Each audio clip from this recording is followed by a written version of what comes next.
오늘 설교 제목이 기쁨이 가득한 새. 한번 제목 읽어볼까요? 기쁨이 가득한 새. 여러분들이 이렇게 기쁨이 가득한 새해가 될 줄로 믿습니다. 스칸디나비아 반도에 어부 페트로가 겪었던 이야기가 있습니다. 페트로가 어느 저녁에 날씨가 어두워지자 너무나 바다가 잔잔한 거예요. 잔잔하다 보니까 저녁에 가면 고기를 많이 잡는다는 얘기를 듣고 아들과 함께 배를 타고 고기를 잡으러 나갔어요. 배를 타고 한참 갔는데 분명히 잔잔했던 바다였었는데 어느 순간에 갑자기 태풍이 몰아치는 거예요.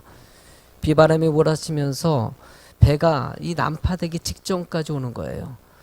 배 안에 있는 것들이 뭐 지금 살고자 뭐 이 태풍 가운데 뭐 발버둥을 치고 방법을 썼는데도 계속 배가 휘청휘청하면서 배에 있는 것들이 다 나가고 뭐 그물도 다 나가고 물건도 다 떨어져 나가고 그러다가 이 사생결단하면서 막 지켰더니 겨우 그래도 이 아버지와 아들이 생명만은 그래도 붙잡고 거두어가지고 배 안에 아버지와 아들만 남게 됐어요. 이런 상황 가운데서 조금 잠시 시간 지난 다음에 이제 잠잠해지다 보니까는 이제 깜깜하고 나침반도 잃어버리고 아무것도 없고 달빛도 없는 상황 가운데서 칠흑 같은 어둠 가운데서 이제는 다 죽었구나라는 생각 가운데 어떻게 해야 될지를 모르는 것이에요. 이런 난처한 처지 가운데 한쪽에서 쫙 봤더니만은 희미하게 멀리서 불빛이 보이는 거예요. 이 불빛이 보이자 아들이 아빠 저거 불빛 아니냐고. 야 저거 불빛 같다고. 우리 놓아가지고 일단 저 불빛이 있는 곳이 육지일 것 같으니까 무조건 저쪽으로 한번 저어가 가자고. 아들하고 아빠가 계속 노를 저었어요. 그 불빛 바라보면서 오직 그 불빛만 바라보고 계속 저었더니 아닌가 다르게 바로 그 불빛 따라갔더니 거기가 육지였던 것이에요. 다행히 이 페트로랑 그 아들이랑 살았던 거예요. 살아가지고 너무나 기뻐가지고 집으로 막 달려갔어요. 달려가는데 그 아내가 막 뛰어나오면서 갑자기 남편을 보고 막 너무나도 우는 거예요. 그래서 우리가 죽었다가 살아난 것 때문에 우는가 그랬더니 여보 내가 미안해 당신 이렇게 오는 거 뻔히 알면서 내가 잘못했어 그러는 거예요. 아니 당신이 뭘 잘못했냐고. 당신 그거 보고 온 거 아니냐고. 뭘 봤냐고. 우리 집 불탄 거. 알고 보니까 이 아내가 실수를 해가지고 자기 집을 불태워버린 거예요. 그러니까 아내 입장에서는 너무나 미안해가지고 어쩔 줄 몰라가지고 남편한테 고개를 숙이는데 그 고개 숙이는 아내에게 이 베드로가 이렇게 얘기했다고 합니다. 여보 당신의 실수가 그 실수의 불빛이 우리의 생명을 구했다고. 너무나 고마우니까 절대 미안해하지 말라라는 얘기를 남겼던 일화가 있습니다.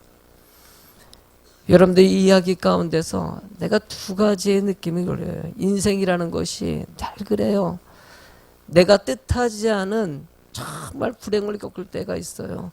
분명히 잔잔할 것 같은 그 바다를 갖다가 잤는데 어느 순간에 태풍이 몰아치고 거의 목숨이 위태로울 정도의 위기에 처하는 내가 생각지도 않은 위기에 처할 때가 있고 때로는 내 인생 가운데 내가 잘못해가지고 겪는 위기들이 있더라는 것이에요.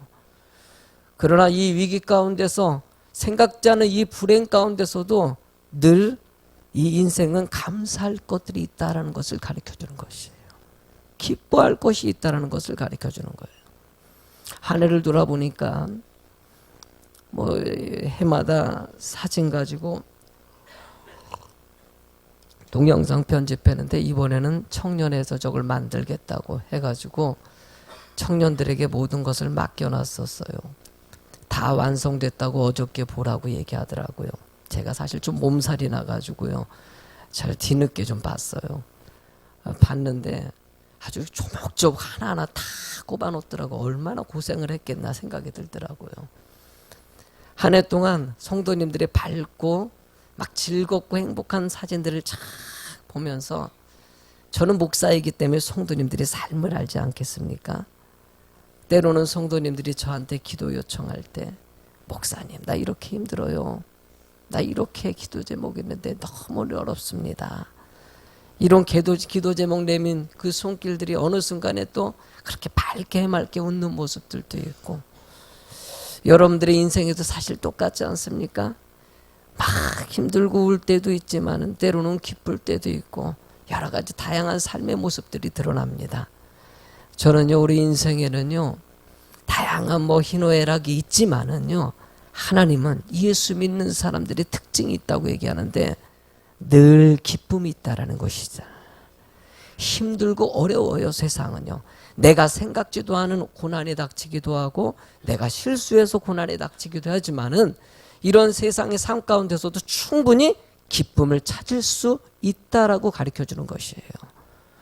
오늘 본문의 말씀을 통해 가지고 새해를 시작하면서 어떻게 하면 우리가 기쁨의 삶을 살아갈 수 있을지 한번 짧지만은 잠깐 나누었으면 좋겠습니다.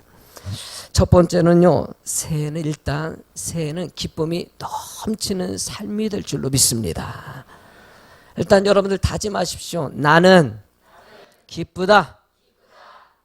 일단 여러분들이 기쁘다는 생각을 하십시오.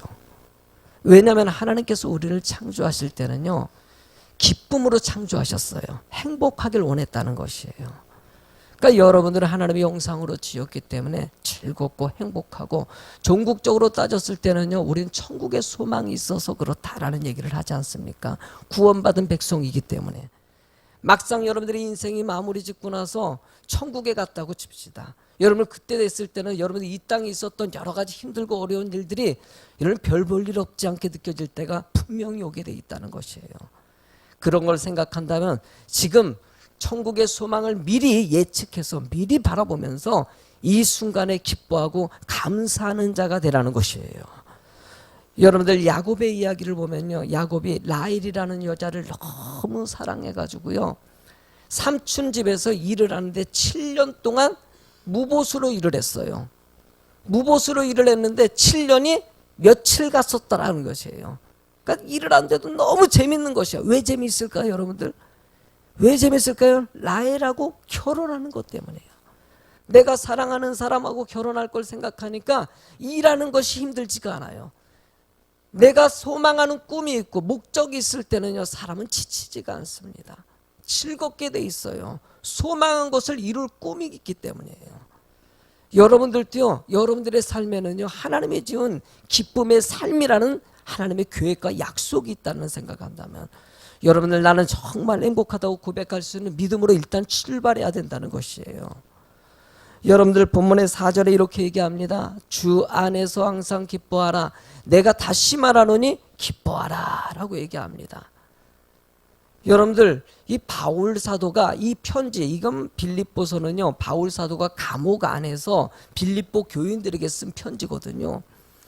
이 로마의 감옥이라는 것은 실제적으로 환경이 그렇게 좋지가 않아요. 그 안에서 조금 있으면 목숨이 위태롭고 죽임을 당할 위기에 처해 있는 곳이에요.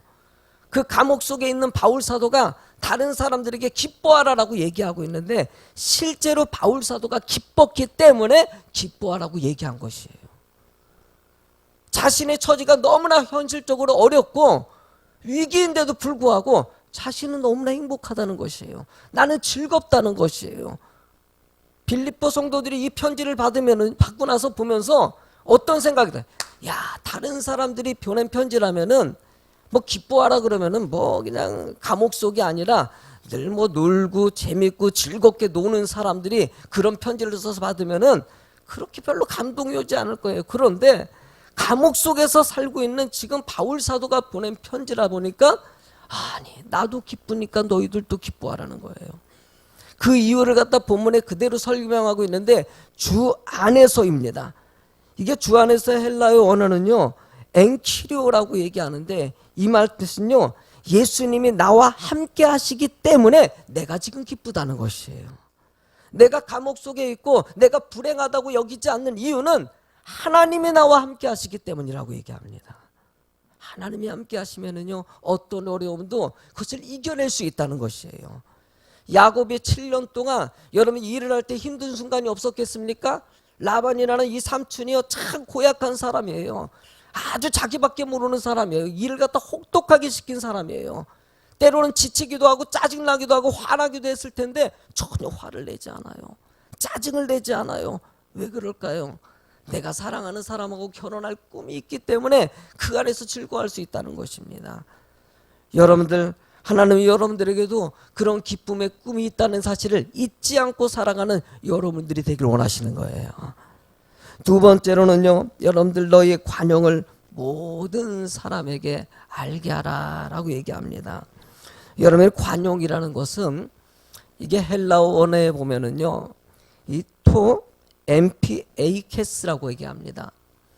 이게 무슨 뜻이냐면 손해나 역경을 당해도 쉽게 동요되거나 넘어지지 않고 평정을 유지하는 영적인 인내라는 뜻을 담고 있어요. 그러니까 어떤 어려움이 오더라도 별로 이렇게 마음이 흔들리지 않는다는 것이에요. 여러분의 사람들은요, 고통이 오면요 마음이 흔들립니다. 힘들어져요. 그러면서 내 인생까지도 포기하겠다는 마음까지 가는 경우가 종종 보게 되지 않습니까? 근데 이런 힘들고 어려운 문제가 닥쳤을 때도 평정을 유지하고 마음의 평안을 가질 수 있다는 거 도대체 무엇 때문인가? 본문에 너희 관용을 모든 사람에게 알게 하라 라고 얘기하고 있어요. 그러면 예수 믿는 사람들은요, 이 관용이 있다 없다? 있다라는 것을 얘기하는 거예요.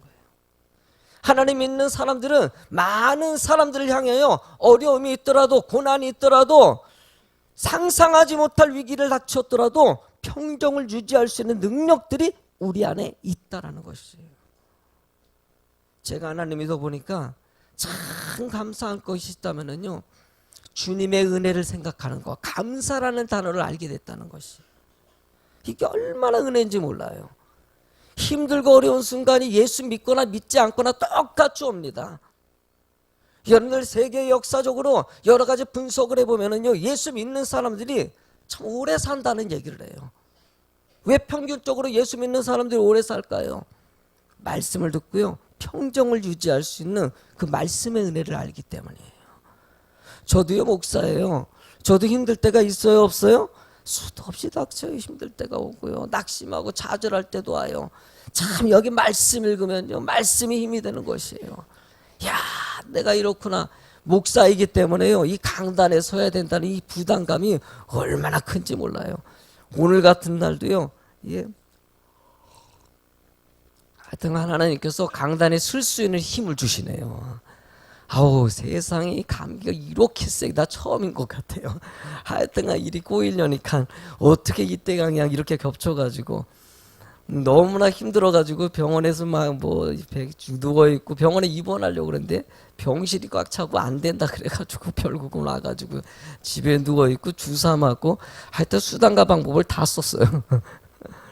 그런데도 뭐 설교 못하는 것에 대한 좀 걱정은 좀 되지만은요, 그래도 늘 감사하는 것은요, 그래도 하나님의 은혜가 있다는 것이에요. 정말 감사해요. 뭐 오늘 이렇게 설교할 수 있는 것도 참 감사하지 않은가. 또 솔직히 말해서 안 해도 뭐 나 대신 다른 분이 하여도 은혜이고요. 그래서 오늘 내가 정 안 되면은 다른 분에게 좀 부탁을 드릴까 했었어요. 나도 앉아서 그냥 말씀 들을까 했는데 그냥 설교할 힘까지는 주시네요.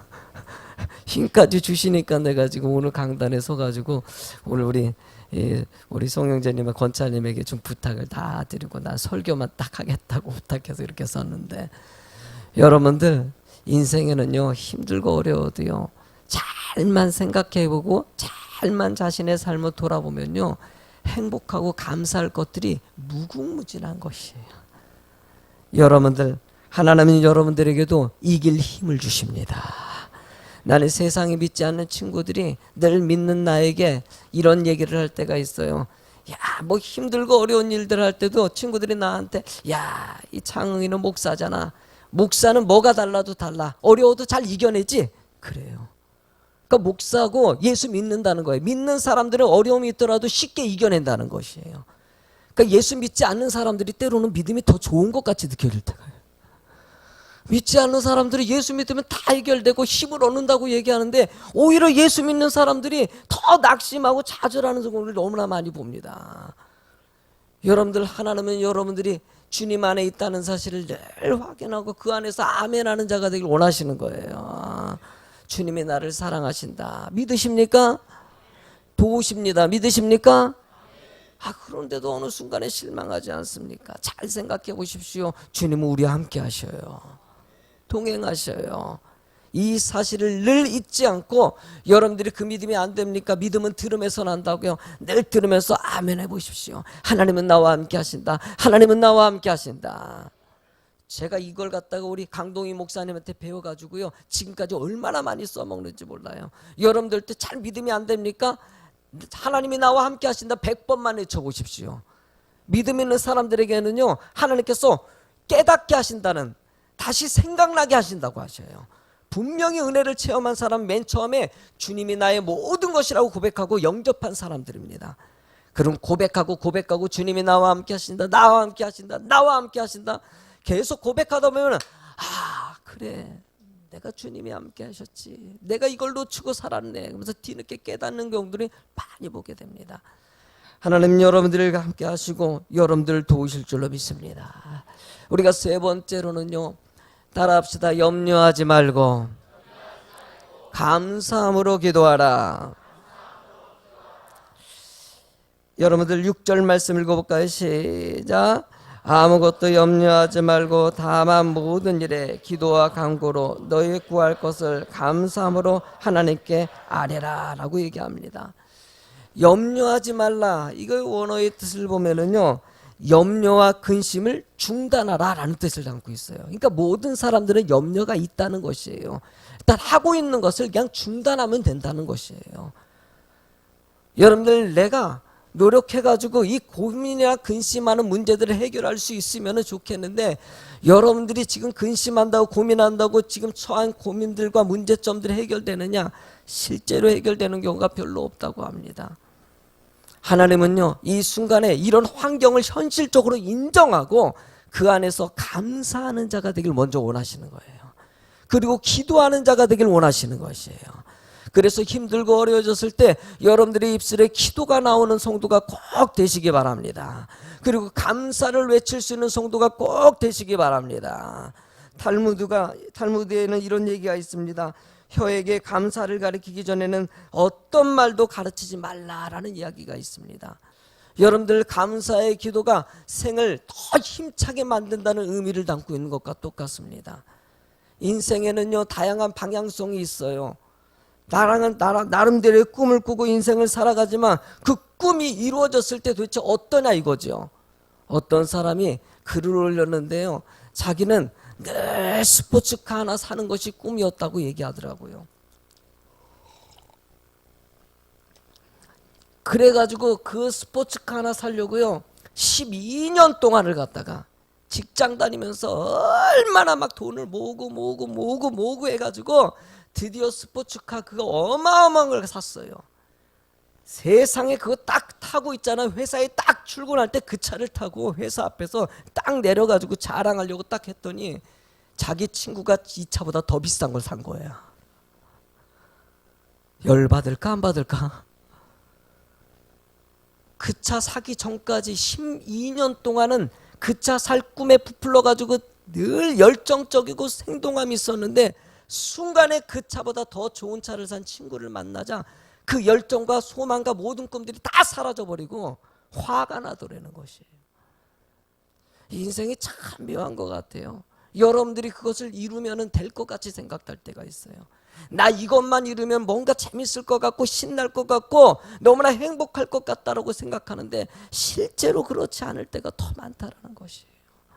그래서 여러분들, 생애는요, 뭔가 주어져서 행복한 것이 아니라 지금 이 순간에 행복하고 감사하고 주님 은혜 가운데 대화 나누면서 꿈을 꾸며 기도하는 자가 되길 주님이 원하십니다. 저는 여러분들의 인생에도요, 참된 인생의 목적이 무엇인지를 분별하고 잘 갈 수 있는 사람, 하나님은 그런 자의 손을 들어주시고 참된 기쁨이 어떤 건지를 그 사람을 통해서 깨닫게 하시고, 또 여러분들도 좀 그런 본이 돼가지고 세상 사람 봤을 때도 야, 예수 믿는 사람들은 역시 뭐가 달라도 다르다라는 소리 들을 수 있는 인생 되길 원하신다는 거예요. 요즘의 사회를 보면은 답답합니다. 여러분들도 느껴질 거예요. 나라의 대통령이 탄핵을 당하고 기가 막힌 현실에 처해 있지 않습니까? 온 세상의 매스컴들이 지금 한국을 주목하고 있어요. 제 친구가 사우디에서 큰 사업을 하고 있는데 이 친구가 길거리 다닐 때 창피해서 못 다니겠다. 왜냐하면 사우디에 있는 모든 방송에서도 우리나라의 현실을 갖다가 지금 보여주고 있다는 것이에요. 그러면서 이런저런 얘기 나눌 때마다 창피하다 뭐하다 얘기하는데 저는 사실 그래요. 창피할 수도 있고 또 힘들 수도 있다고 생각합니다. 그러나 늘 세상에는요 이런 위기도 오고 나라도 어려울 때가 오게 돼 있어요. 이럴 때 또 하나의 위기는요 기회가 될 수 있다는 것을 꼭 기억하시기 바랍니다. 하나님 우리나라에 하나님께서 기회를 주시는 것이에요. 이 세상의 주권은 하나님께 있다는 것을 잊지 마시기 바랍니다. 여러분들 교회가 문제가 생기면 세상이 문제가 생길까 안 생길까요? 여러분들 참 세상의 원리를 보면요 교회가 영적으로 깨어서 기도하고 부흥되고 교회가 막 생기 있게 돌아가면요 사회도 생기 있게 돌아갑니다. 근데 교회가 지쳐져 있고요 교회가 기도를 안 하고 교회가 직분자들의 은혜가 탁 떨어지고 교회가 생동감을 잃어버리면 세상도 생동감을 잃어버려요. 이 나라와 민족이 위기에 처했다고 생각하면 잘 생각해요. 교회가 지금 위기에 처해 있다는 말로 해석할 수 있다는 것이에요. 하나님이 이 순간에 교회가 기도하길 원하십니다. 여러분들 예수 믿는 사람들 여러분들이 바로 서길 원하신다는 거예요. 여러분들의 가정이 바로 서길 원하신다는 거예요. 남 원망하고 누가 잘못됐다 손가락질할 것이 아니라 내가 아빠로서 잘 살고 있는지 내가 엄마로서 잘 살고 있는지 내가 자녀로서 내가 부모로서 정말 올바른 역할을 감당하고 있는지를 살피라고 얘기하는 것이에요. 점점 가정은 무너져 갑니다. 이 가정이 무너져가고 자식들은 점점 방황을 합니다. 도대체 이런 상황 가운데서 이걸 챙길 만한 이걸 어떻게 해결할 수 있는 길이 어디 있겠습니까? 학교도 손을 놨다 그러고요. 나라에서도 어떻게 할 줄 몰라요. 부모들도 자식을 향해서 어떻게 할 줄 몰라고요. 저는요 그나마 희망이 교회라는 생각이 듭니다. 그나마 교회가 이 땅에 잘못된 것에 대해서 얘기해주고 자녀들에게 효도를 가르치고 아빠들에게는 아빠의 본분들을 가르치고요. 엄마가 해야 될 일들에 대해서 가르치고 부부의 도를 가르치고 여러분의 인생에 참된 인간관계를 가르치고 해야 될 것과 하지 말아야 될 것들을 가르치는 곳. 이 교회가 이렇게 될 때 하나님은 여러분들의 모든 삶과 이 나라와 민족도 바로 세워질 수 있다는 것이에요. 여러분 하나님을 바라보시기 바랍니다. 마지막으로는 네 번째 같이 제목을 읽어볼까요? 시작. 너희 마음과 생각을 지키시리라. 7절 말씀 읽어볼까요? 그리하면 모든 지각에 뛰어난 하나님의 평강이 그리스도 예수 안에서 너희 마음과 생각을 지키시리라. 아멘. 여러분 모든 지각에 뛰어난 하나님은 모든 주권자라는 뜻입니다. 세상의 창조주라는 것이에요. 그 하나님께 모든 염려와 근심을 다 맡기고 기도하는 사람들에게 하나님의 평강이 여러분께 함께 하신다는 것이에요. 여러분들이 이 말씀대로 이루어지는 새해가 될 줄로 믿습니다. 지난 한 해 여러분들이 돌아봤을 때 맡기지 못하고 내 뜻대로 하려는데 안 된 것이 있었습니까? 한번 생각해 보십시오. 여러분들이 정말 잘 살고 있는지. 여러분들 사람들은요 부자랑 잘 사는 것을 착각할 때가 있어요. 돈이 많고 집에 차가 있고 여러분들 집이 몇 채 가지고 있고 좋은 옷을 갖고 있으면 저 사람이 잘 산다 얘기합니다. 아니에요. 그 사람은 부자인 것이에요. 좋은 집에 살지 못해도요 잘 사는 사람들을 얼마나 많이 봅니까? 여러분들 좋은 차를 가지고 있지 않아도 잘 사는 사람들이 얼마나 많은지 모릅니다. 하나님은 여러분들이 잘 사는 자가 되길 원하시는 거예요. 이 세상이 힘들고 어려워도 기쁘고 행복하게 살아갈 수 있는 방법이 분명히 있는데도 불구하고 여러분들의 마음속에 이 기쁨을 빼앗아가는 사단의 유혹에 넘어가서 그 마음 다 빼앗겨가지고 근심하고 염려하고 화내고 울분을 짓는 여러분들의 모습들이 얼마나 많이 있어요. 여러분들 누구나 위기는 닥치게 돼 있어요.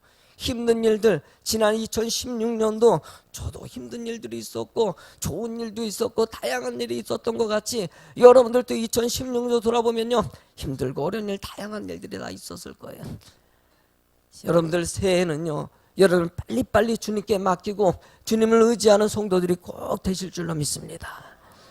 최경주 선수가 한 말이 잊혀지지가 않더라고요. 최경주 선수가 믿음의 아내가 있지 않습니까? 그도 믿음이 있고요. 그가 2000년도에 슬럼프에 빠져가지고 너무나 힘들 때 그가 하나님 앞에 간절히 기도하면서 이렇게 고백한 내용이 있습니다. 믿음은 경기에 굉장한 도움을 줍니다. 골프는 내가 친다고 해도 준비 과정은 기도하면서 만들어집니다. 기도하면 응답을 받고 그래서 감사하다는 표시를 합니다. 인간은 약한 존재입니다. 공을 칠 때 하나님의 능력이 함께하면 얼마나 잘 칠 수 있겠을까요? 하나님이 나와 함께하여서 모든 것을 이길 수 있었습니다. 그의 삶의 간단한 내용만 제가 이쪽만 읽었는데요. 그 뒤로 겉으로 보기에는 화려한 듯 같지만은 순간순간 슬럼프에 빠져 모든 것을 포기하고 싶었을 때 끊임없이 생각한 것은 감사하며 기도했다는 것이에요. 그때 어느 순간에 우울하고 힘들었던 것이 미소 지어지고 기쁨으로 승화하면서 다시 열정이 생기더라라는 것을 고백한 것이에요. 하나님은 여러분들에게도 이런 열정이 임하는 삶이 꼭 되실 줄로 믿습니다. 한 해를 돌아보면서 이런 글들이 올라왔더라고요. 죽기 전에 무엇을 가장 후회할까? 여러분들 53%가 진정 내가 원하는 것을 하면서 살았을 걸이라고 얘기했다고 합니다. 38.8%가 사랑하는 사람들과 더 많은 시간을 보낼 걸이라고 얘기했다고 합니다. 31.6%가 좀 더 도전하면서 살 것이라고 얘기했다고 합니다. 여러분들 사람들은 다양한 후회하는 일들이 생길 때가 있습니다. 나는 여러분들의 인생에도요, 후회하지 않는 인생이 꼭 되실 줄로 믿습니다. 참된 목적을 발견하고 여기 본문에서 얘기한 것 같이 하나님의 마음을 잘 지켜가지고 기쁨과 은혜 가운데 소망을 이뤄가는 믿음의 새해를 맞이하는 여러분이 되길 주의 이름으로 축원합니다. 잠깐 기도하시겠습니다. 우리 찬양 하나님께 드릴까요? 감사해요. 깨닫지 못했었는데. 우리 이 찬양 한 해를 돌아보면서 우리 감사할 것이 참 많은데 놓친 것 생각하면서 우리 찬양 드리죠.